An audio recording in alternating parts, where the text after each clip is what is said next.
हाय दोस्तों, मेरा नाम Shahzada Singh Kapoor, I am a farmer and I am a international businessman. तो आज एक खुशी की खबर है। खुशी की खबर ये है कि दिल्ली में अभी एक सीरो टेस्ट हुआ है। उसके मुताबिक दिल्ली में 23% लोगों के अंदर एंटीबॉडी बन चुके हैं। इसका मतलब है कि 4 में से एक आदमी को कोरोना वायरस हो गया है या निकल चुका है और उसकी बॉडी के अंदर एंटीबॉडीज बन चुके हैं। इससे फ़ायदा ये मिलेगा कि वो दोबारा इन्फेक्टेड नहीं होगा या लोगों को भी इन्फेक्टेड नहीं कर पाएगा। तो क्वेश्चन ये निकल के आता है कि मैं पीछे पढ़ रहा था कि दिल्ली के अंदर केसेस नीचे जा रहे हैं, डेथ रेट भी नीचे जा रहा है।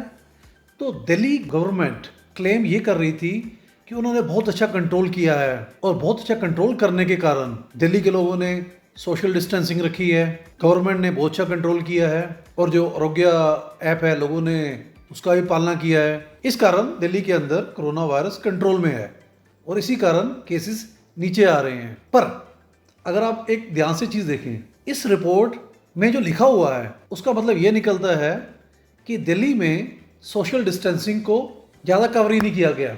वैसे ये देखने वाली बात है, अगर दिल्ली के लोगों ने सोशल डिस्टेंसिंग का पालन नहीं किया, यही रीज़न है कि वहाँ पर 23% लोग, ये 10 जुलाई तक की खबर है, 23% लोगों के अंदर एंटीबॉडी बन चुका है। एक्चुअली में ये तो खुशखबरी है, पर दिल्ली के लोगों ने सोशल डिस्टेंसिंग नहीं रखी, इसीलिए 23% लोगों को ये हो के निकल चुका है। तो ये तो 10 जुलाई तक का सर्वे है।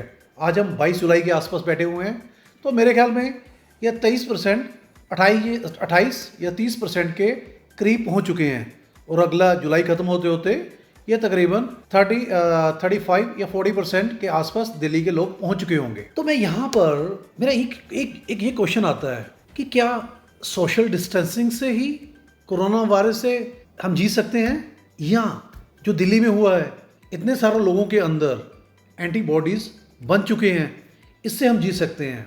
और अगर ये रिपोर्ट सच्ची है तो अभी वैक्सीन आने में अभी 2 महीने का टाइम पड़ा हुआ है। तो अगर इसी चक्कर से चलेगा तो दिल्ली के अंदर तकरीबन 40-60% लोगों को कोरोना वायरस होके निकल जाएगा। अगर 40-60% लोगों को हो जाता है तो हर्ड इम्यूनिटी बन जाएगी, तो किसी वैक्सीन की जरूरत भी नहीं पड़ती एक्सपर्ट के हिसाब से, क्योंकि I am not expert in medical science, पर जो मैंने पढ़ा है सुना है, अगर 40-60% हो जाता है तो किसी मेडिसिन की, किसी वैक्सीन की जरूरत नहीं पड़ती। आपने देखा भी होगा, न्यूयॉर्क में भी ये पीक पे गया, पीक में जाने के बाद एकदम से नीचे आया। दिल्ली में भी ये पीक में गया, पीक में जाने से के बाद नीचे हुआ, और अभी पंजाब हो गया, बाकी स्टेट में ये धीरे धीरे करके बढ़ रहा है और बढ़ने के बाद ये नीचे आ जाएगा वहाँ पर। तो मेरा तो फिर वही क्वेश्चन, क्या सोशल डिस्टेंसिंग इसका इलाज है, या जैसे दिल्ली के अंदर हार्ड इम्यूनिटी आ रही है ये इसका इलाज है? तो दोस्तों ये क्वेश्चंस, और यहाँ जो गवर्नमेंट क्रेडिट ले रही है कि हमने ऐसा किया वैसा किया, इस कारण से ये कोरोना वायरस कंट्रोल में आ गया। मैं फिर रिपीट कर रहा हूँ कि दिल्ली के अंदर सोशल डिस्टेंसिंग का लोगों ने पालना नहीं की, इस कारण 25% के अंदर हर्ड इम्यूनिटी आ चुकी है और इट्स ए गुड न्यूज़। तो हमें आगे देखना है सोशल डिस्टेंसिंग इम्पोर्टेंट है या हर्ड इम्यूनिटी इम्पोर्टेंट है। आगे आने वाला टाइम हमें इस चीज़ के बारे में बताएगा। मुझे तो ये भी एक कुछ प्रोबेबिलिटी नज़र आ रही है, कहीं ऐसा ना हो कि जो लॉकडाउन हुआ था उसके कारण हमने इसकी पीक को ही डिले कर दिया हो और उस कारण से लॉकडाउन होने के कारण लोगों को फाइनेंशियल बहुत सारे नुकसान हुए हैं।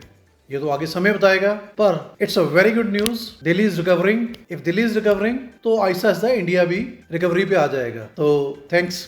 और अगर आपको मेरा ये चैनल अच्छा लगे, इसको आप शेयर करें। वैसे ये जो चैनल है ये थोड़ा मैंने बिजनेस के ऊपर बनाया हुआ है, पर कभी ना कभी कोई ना कोई सोशल इशू ऐसा होता है जिसके ऊपर मैं समझता हूँ कि मुझे राय दे देनी चाहिए, क्योंकि बहुत सारे लोग इंडिया से और जो मेरे दोस्त बाहर से जुड़े हुए हैं उनको वेट रहता है मेरी वीडियो का। तो थैंक्स टू ऑल, बाय।